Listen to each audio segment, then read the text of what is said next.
Hello and welcome back to another episode of the Debatable Discussions podcast. Today we're here joined by a very special guest in Douglas Carswell, who's agreed to come on, and we're going to talk about UK politics, American politics, and hopefully we'll get a very good analysis from Douglas around what is happening in the world today. So thank you for coming. Thank you for inviting me. So it is an honour to have you with us today, Douglas. So could you start perhaps by giving our listeners a little sort of personal history of your career in UK politics and now over the pond in the US? Sure, very briefly, I was born in Britain. I was raised in Uganda, and I now live in America by choice. But between all of that, I managed to find time to be a member of the House of Commons for 12 years. I represented Clacton in the House of Commons in Essex, and I infamously, some might say, switched from the Conservative Party to the United Kingdom Independence Party, UKIP, in order to try to secure a referendum on Britain's membership of the EU. And having secured the referendum, I then co-founded the official campaign Vote Leave. And since that was the main reason I went into politics, having won the referendum, I then quit and then moved to the United States almost 4 years ago to the day. Perfect. So you've touched on the first question there, which is regarding Brexit. So could you tell us why did you support Brexit, and do you think that it has paid off so far? The European Union is a dismal and disastrous project that will bring ruin and destruction to all of those people unfortunate enough to live within its ambit. It is a catastrophic way of running a continent. Now, the great secret of Europe's success is, to get philosophical for a minute, that it is organized on the basis of what Hayek called evolutionary rationalism. That means there's no grand plan. You've got competing systems. In management speak today, you would say there's systems competition in Europe traditionally. That's why a pretty nondescript corner of the Eurasian landmass created the greatest art, economics, thought, literature, civilization known to humankind. Unfortunately, what the European Union does is it turns that European tradition of evolutionary rationalism on its head, and it tries to organize European society on the basis of something called constructive rationalism. This means a blueprint and a plan for everything. And it's a catastrophe. It destroys innovation. Indeed, when the European Union was first created in the immediate aftermath of the Second World War, Europe was still 40% of global GDP. It was still a hotbed of innovation.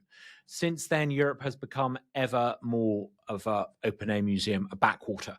And this is directly because of the European project. The European project is destroying the very continent that it purports to strengthen. It is a catastrophe and a disaster. I believe that if I could persuade my country to abandon membership of that project, it would save itself by its example and save Europe by its example. That's still we're still waiting to see that. Britain has been catastrophically run since leaving the European Union, but that is not to say that leaving the European Union was a bad decision. Britain has failed to take advantage of the freedoms of Brexit. It continues to, in effect, shadow the dysfunctional and defunct European model of high tax and high regulation. Britain is only going to really benefit from the advantages of leaving the European Union when it adopts a more, what you might call a more American approach, less regulation, lower taxation, more laissez-faire.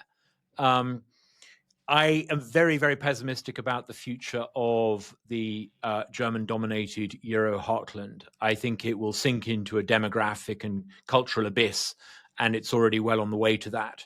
I think the future of Europe under the European Union is of debt and gradual process of Islamification, and sadly we see that.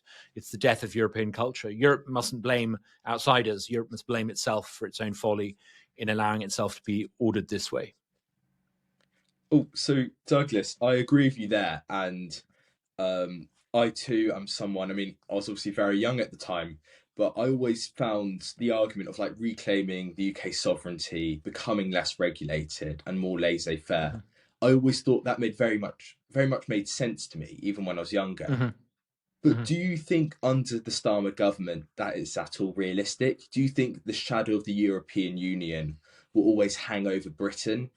And yes, do you think it's realistic that we will take advantage of Brexit? Of course we will. I mean, having not been responsible for our government, having lost the art of self-government for a generation, it's always going to take some time to rediscover the art of good governance. I set up immediately after standing down from Parliament something called the Good Government Project, which was an attempt to furnish an incoming Johnson government with a blueprint to overhaul the Whitehall machinery, the essentially dysfunctional triumvirate between Downing Street, the Treasury, and the Cabinet Office. Government in the UK and the civil service are essentially dysfunctional. They need to be fundamentally re-engineered, rewired. Boris Johnson, tragically, I mean, there's no point in really blaming the left-wing Labour government. Left-wing Labour governments do what left-wing Labour governments do.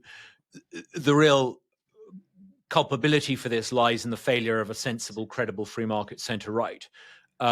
Having secured Brexit, Boris Johnson catastrophically failed to do anything significant with it. On many areas like regulation, environmental regulation, energy policy. In fact, he moved further to the left. So, I think the fault, and fine, great, criticize Starmer for the shortcomings if you want. It's on his watch that we are seeing Britain sinking into the abyss and becoming a second, if not third world country on his watch. But the real culpability for this, and the people we should get really angry with, are Conservatives who ought to have known better, who stood on election promises to do better and have catastrophically failed. None of this left-wing nonsense under Starmer would even have got the time of day if the Conservatives had got their act together. By moving to the left, what the Conservatives did is shift the so-called Overton window to the left and allow in this left-wing lunatic nonsense. What's absolutely imperative is that the centre-right in Britain, the sensible free market, conservative tradition in the broader sense, and that goes well beyond the party, re-energizes and revitalizes. So you said that Britain has not yet taken the advantage of Brexit, and hasn't delivered on this. And I've got two sort of follow-up questions. That is a phrase that we've heard before from Nigel Farage. So number one is, from your experience of working with him, do you think he would be a good prime minister, and perhaps why? And as well, do you think that in order to fully be able to deliver on Brexit, the UK needs to leave the European Court of Human Rights? So sort of two-in-one question. There. I'll deal with both of those and then maybe sort of elaborate further on a third point I wanted to make. I mean, you asked about Nigel Farage. I don't really care who does the stuff that needs doing. I just want it done. Rather like the analogy with making films, making movies, as they call them on this side of the Atlantic. I don't really care who gets to be the actor or the actress. I don't really care who gets to win the best acting Oscar. I just want to make sure that people like me get to write the script as to what needs to be done. Now, the reason why Farage is back in business, and I get on quite well with Nigel, actually. I've had my ups and downs with him, but I communicate with him regularly, and I'm very pleased to see he's representing my old seat in Clacton. I did what limited amount I could from this side of the Atlantic to try and help him get re-elected, elected, I should say. I wish him well. Not because I wish ill on the Conservatives, but I think we need the energy and the vitality that reform brings.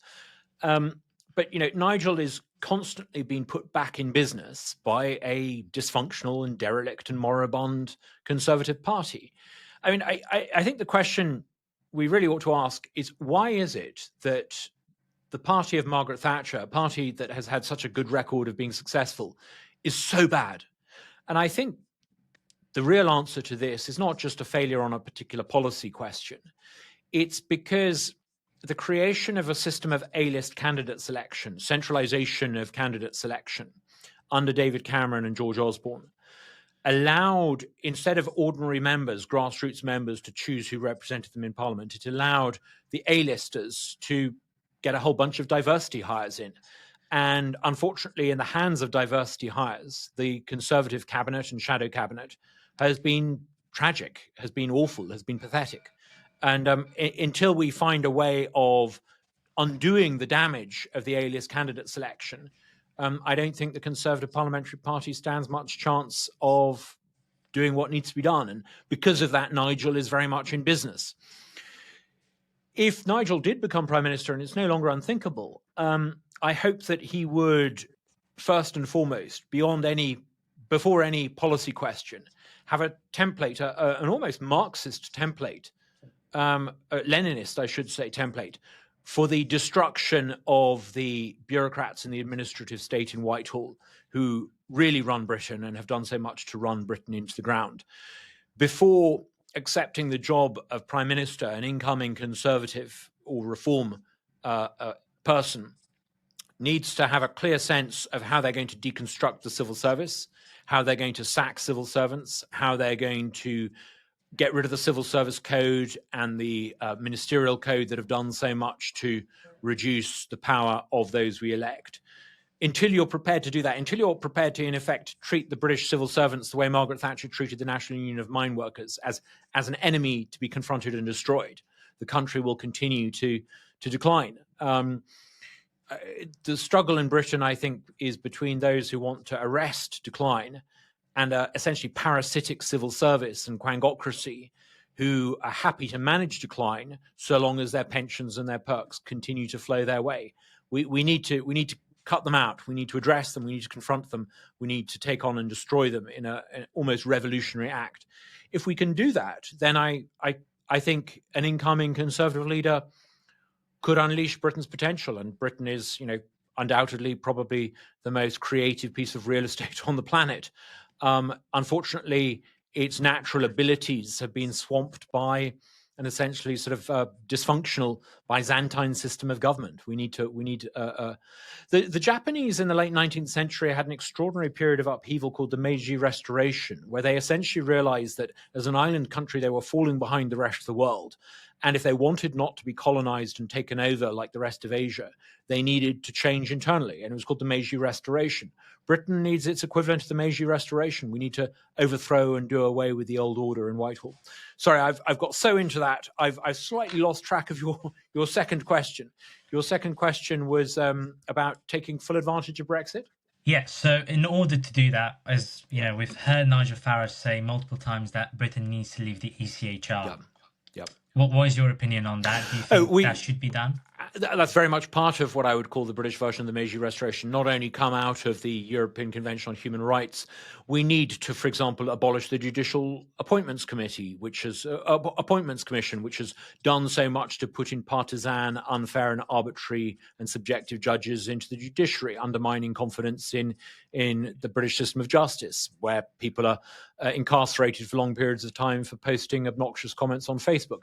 We need not only to extricate ourselves from the ECHR, we need to overturn the judicial system, we need to abolish the so-called Supreme Court, we need the wholesale, you've got that picture of President of Argentina, Milei, with his chainsaw. We need to do that to the British Quango state, not just cut them out of government, but if necessary, take away their pensions, take away their perks, drive them out of public life. It's either that or we become a third world country. I mean, it's literally a matter of national survival.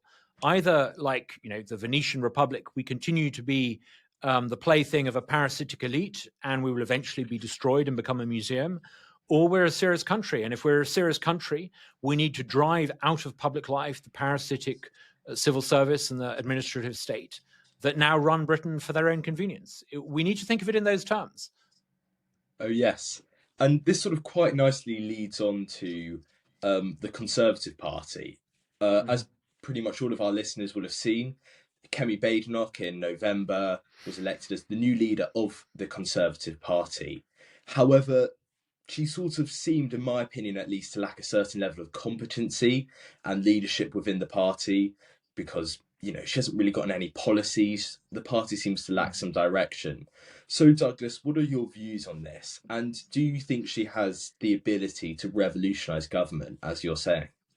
I really hope she does. I'm maybe 4,000 miles away, but I'm willing her on. I'm urging her on. The future of the Western world is too important to allow preferences between Tweedledum and Tweedledee parties to get in the way. I really want her to do well. But I'm not expecting her to come out with detailed policies. I wouldn't want her to come out with detailed policies now, but I would want her to articulate clear points of principle. If you listen to interviews of Margaret Thatcher in the late 1970s, she went into quite a lot of depth articulating her political philosophy. And that gave people a clear sense of what it was that they were supporting. It meant that when the pervading sense of national crisis in 1979 became a thing, she had credibility. I would like to see Kemi Badenoch elaborate in quite a lot of detail what her pervading sense of philosophy is. Now, she said some very good things on identity politics, but I'm not sure that cuts it. We also need to see if her principles and her instincts are right on a whole range of other things. Of course, Margaret Thatcher needed to revitalize the country economically. Badenoch's challenge, I think, is even greater. It's a cultural and a demographic renaissance that is needed. Margaret Thatcher had to deal with the idea of socialism, the idea that a small elite were better at planning the economy. Badenoch needs to take on as well, in addition to that, the idea that all cultures are of equal worth, because what is so debilitating to Britain and the Western world at the moment is not just the expansion of the administrative state into economic spheres of life, but the idea embedded within the administrative state and public academia that all cultures are of equal worth when they're not. And cultural relativism is at the root cause of so much of Western malaise. We need to see if we have a leader, hopefully Kemi, if not that, perhaps Nigel, perhaps Jenrick, someone else. The West, and particularly Britain, needs to produce leaders who are able to outline clearly and succinctly what it is about cultural relativism that has been so toxic, what is so wrong about it, and why we need to take a stand and insist upon people living in Britain recognizing the better way of life that is the Western way of life and the superiority of Western rationalism over and above other creeds that, frankly, are not conducive to Western success. I'll put it that way. Yes. So, just following on from that, how would you, if let's say tomorrow you were Prime Minister, how would you attack the civil service? Because we've heard a lot about that. I personally am going to say now I don't know a lot about the civil service's actual role. We know about what they're supposed to do, but I don't think a lot of people actually know what they do. So how would you attack it? Would you go sort of a libertarian way of just getting rid of it, or I mean, let me by anecdote, let me give you an example. I was appointed to be a non-executive director of the Board of Trade to help oversee some of the free trade agreements that Britain negotiated with the wider world, and there's been some success in doing so. Britain has very successfully concluded an agreement with the Trans-Pacific Partnership, for example, a treaty that I think will become of growing significance with the passage of time. But again and again and again, from my perch as a non-executive director, I would see civil servants with no mandate to do so, steering the direction of the discussions in a clearly ideological and partisan way. It was almost impossible to impress upon the civil servants responsible for these negotiations that making it easier for people to import things to the UK was a win for the UK. They had an almost mercantilist view of trade, like a medieval monarch. They regarded exports as good and imports as a sign of weakness. The precise opposite of what Adam Smith teaches us. And it was almost impossible to get them to see any differently.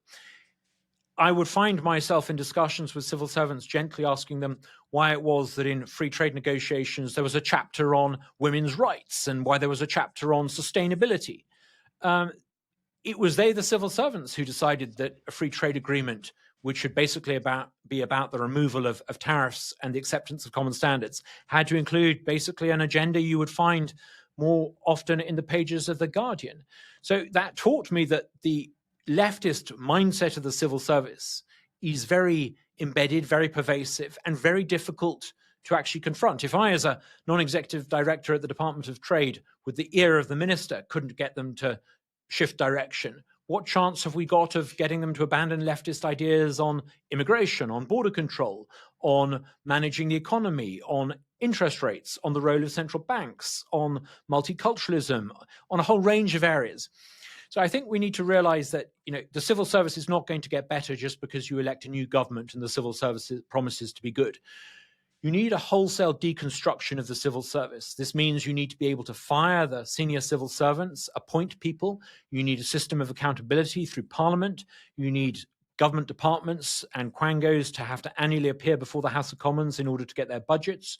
You need to rewrite the ministerial code and the civil service code so you can frankly treat civil servants who don't perform the way that in the private sector, the CEO of a company accountable to his shareholders would deal with middle management who defied their instructions. So you need this far-reaching transformation of the UK civil service. Incidentally, you need a civil service that no longer appoints people on the basis of diversity hires and actually starts to appoint people because they're good at the job. Take, for example, the British Foreign Office, once an esteemed institution. For years now, it has appointed people on the basis of diversity criteria.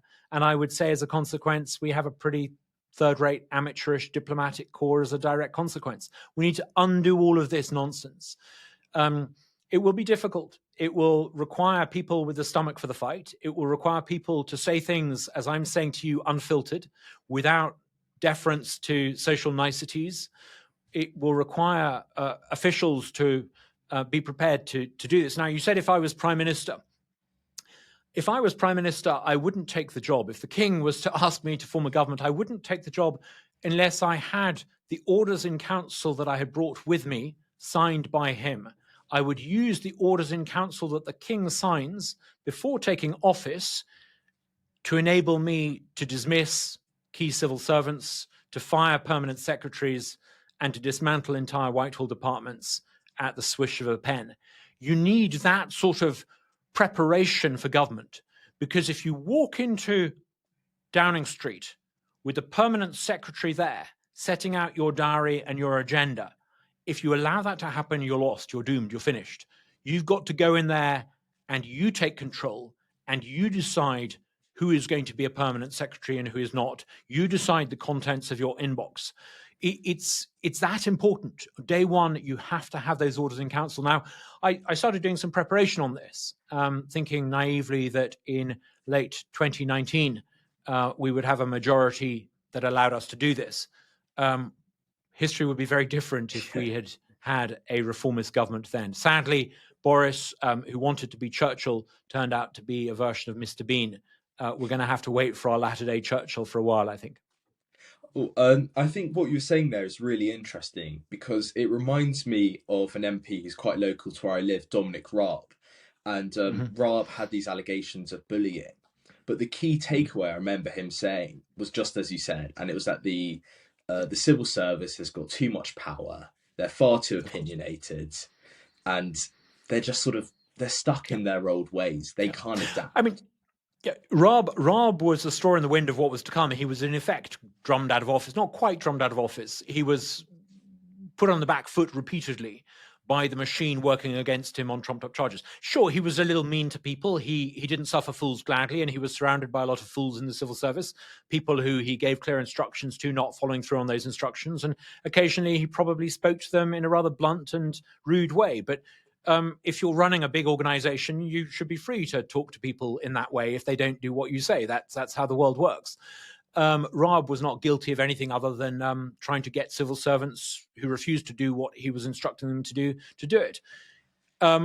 He wasn't actually treated quite so badly as Boris Johnson. Boris Johnson was literally removed from office by civil servants, Sue Gray and others, who engineered to oust him from office for allegedly eating a birthday cake or not eating a birthday cake at an event that may or may not have been an office party. But part of me also thought karma to you, Boris Johnson. Some of us offered you a blueprint of how to reform the civil service code and the ministerial code and make sure that people like Sue Gray didn't sit there in judgment of you. Boy, you should have listened to us, because that might have saved you, well, it might have saved you your job. Sadly, both Raab and Boris were undermined from within. I think another great example of this is probably Liz Truss. I think Liz Truss certainly had the right instincts of getting rid of a dreadful man called Tom Scholar, who was a Mandarin in the Treasury. But I think she showed that she didn't go far enough. It's not just one or two permanent secretaries that need to be removed. She ought to have removed the governor of the Bank of England. She ought to have systematically used orders in council signed before she formed a government to systematically root out civil servants who think that they have a greater right to determine public policy than those that the British people elect. So you've said that you were raised in Uganda and now live in the US. Mm-hmm. So could you tell us a bit what you do in the US now, and what is the Mississippi Center for Public Policy? I try and advance the cause of freedom and liberty. Having grown up in a country run by a dictator, Idi Amin, I got from a very early age a sense that if people are left to pursue their own interests, if people are free, they flourish. If they are denied freedom, economic and political freedom, they stagnate. I saw that as a child growing up very visibly. So my great cause is that of freedom and liberty. To use the phrase of Ronald Reagan, it's lifted our species from the swamp to the stars. I think that America really is the citadel of freedom and liberty. If Britain falls tyranny to the European Union or to Keir Starmer, it will eventually, I think, so long as there's an American example to follow, swing back. But if the United States becomes a sort of extension of California or a North American version of France, then I think the lights really do go out in the Western world. Most of the great innovations that have happened in my lifetime have been innovations produced by English-speaking people overwhelmingly in the United States. We need to keep the essence of American exceptionalism alive. We need to ensure that America remains true to the traditions established in that courthouse in Philadelphia in the summer of 1787.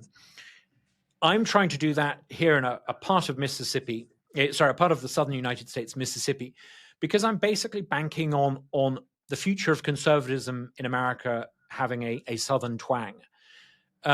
If conservatism in America has a future, it will be in the South. The southern United States is the economic center of the country. It's where businesses are moving to. We famously know that, for example, Musk moved Tesla and Twitter from California to Texas. I think just today, Zuckerberg announced that he was essentially moving a large part of Facebook from California to the South. The southern US, I think, is the example of how to run society successfully, low tax, deregulation, and we're pushing to achieve that here. We've already had a big win on income tax. We're moving to eliminate the state income tax completely. We're now down to a flat 4%. George Osborne, when I was a member of Parliament, promised to have a flat income tax. He promised that until he became a chancellor, at which point he promptly abandoned the idea. If we had a flat income tax in Britain, we would be far more competitive. We have a flat income tax now here in Mississippi. We're on the way towards eventual elimination. We've had a radical deregulation of the labor market, something that Europe and Britain in particular could do. It's having a transformative effect. I think as a consequence of that, Amazon has just announced a 12 billion and not million, 12 billion investment a few miles up the road from where I am. Huge amounts of inward investment. In fact, Mississippi now has the third fastest growing per capita GDP of any state in the United States. Having been poor for as long as anyone can remember, Mississippi's per capita GDP has not only now overtaken that of the UK, it will this year overtake that of Germany. I think this shows that free market, low tax, deregulation reforms like the ones we're introducing here in Mississippi, they work anywhere.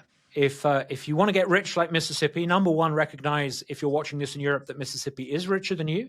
Number two, try and do what we do here in Mississippi. Deregulate, let people lead their own lives, quit trying to tell them what to do, have conservatives who actually believe in reining back government control. That's what we're doing here in Mississippi. I'd be more than happy to advise people in Britain and Europe how to do it. I have to say, if I was in the UK, I probably would have had policemen knocking on my door, threatening me with arrest for what I post on social media. I don't want to live my life like that anymore. I can speak and think freely here in the land of the free and the home of the brave. I hope that Britain becomes a little bit more like America. I would think it would be a shame if America were to become more like Europe.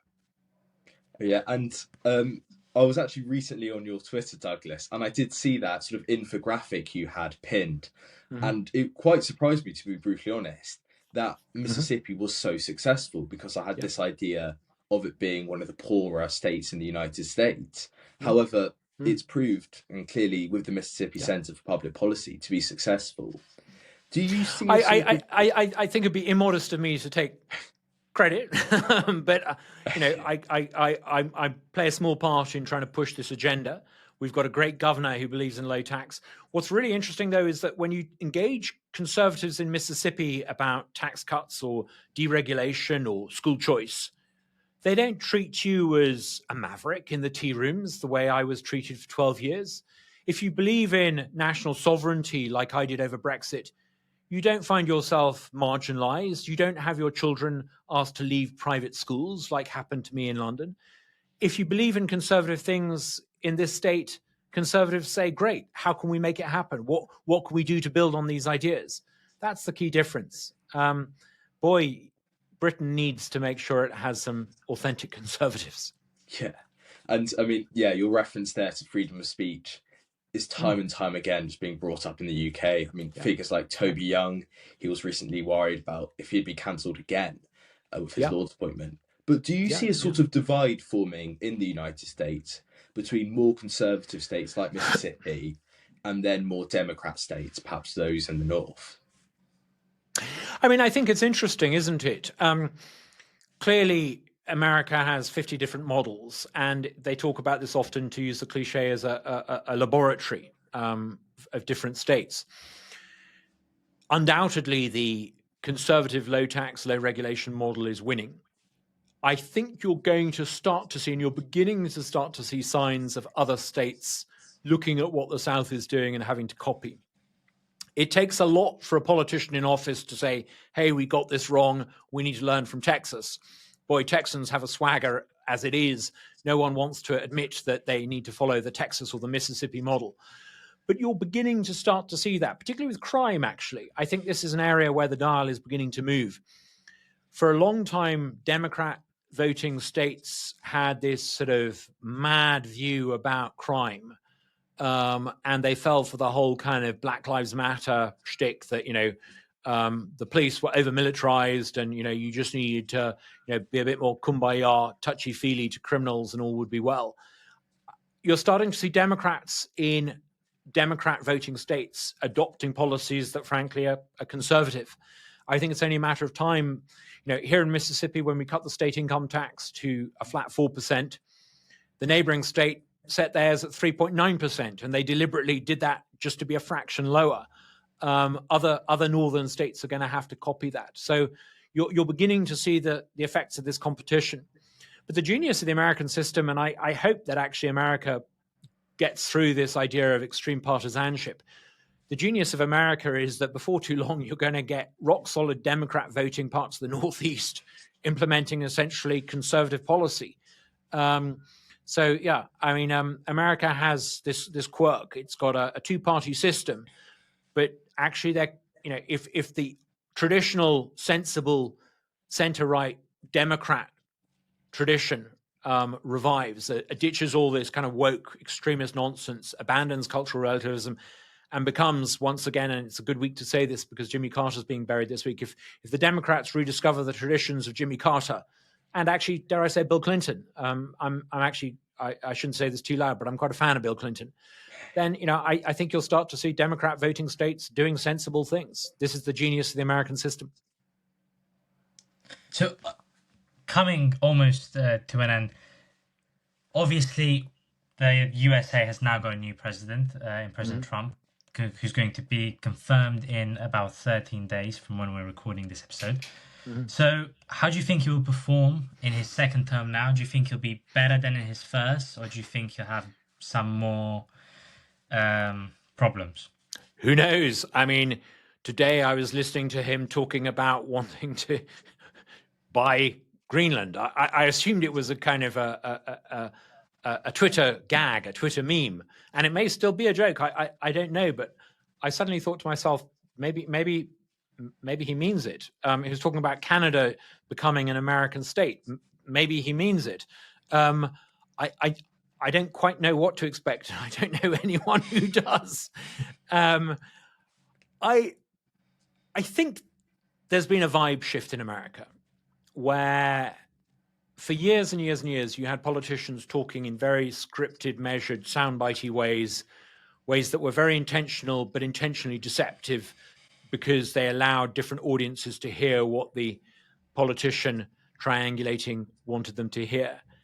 I think part of Trump's attraction is that he talks unfiltered, but I'm not quite sure what his priorities are going to be. If he sticks to what he was talking about before the election, school choice, tax cuts, and I think most significantly of all, returning power away from the federal government back to the states, getting rid of the Department of the Environment, getting rid of the Department of Education, then I'm very optimistic.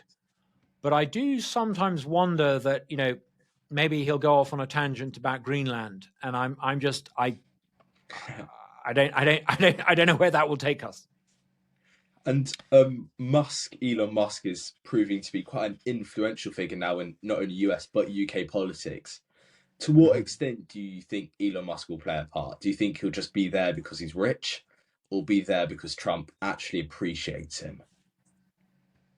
I just stop and think about it for a second. This is a guy who, if he had just built the most successful electric car company in the world, would be up there with Henry Ford. If he had built the most successful satellite distribution network that renders redundant most broadband infrastructure, you would think, wow, what an amazing man. But the fact is, he's done all of that in order to get enough money to try to colonize Mars. I mean, wow. And then as a side hustle, he has bought Twitter and undone the sort of counter-reformation of the elite who, when the digital revolution came along and opinion forming was democratized, then tried to use algorithms to control what people could and couldn't say. That sort of counter-reformation reached its height during the COVID lockdowns. Musk then comes along, and having upended various industries and created entirely new industries, he then blows apart the media industry by finally showing journalists what it is they should have been doing all along, by giving us unfiltered facts about what's going on in the world, rather than the bogus, phony narrative we've been fed for years. So, I mean, I'm a huge fan of Musk. Now, don't get me wrong, I sometimes send out a slightly cranky tweet late at night, and I kind of think to myself, maybe I shouldn't have said that. I think he probably does that even more than I do. But I think he's a force for good. And I think he's, in every generation, you get a handful of geniuses. You had in Italy an extraordinary random gathering of geniuses that painted the Sistine Chapel and designed some of the greatest buildings we've ever seen. You had a collection of geniuses in Britain at the time of the Industrial Revolution. I think Musk is up there with Michelangelo. He's one of those world historic geniuses.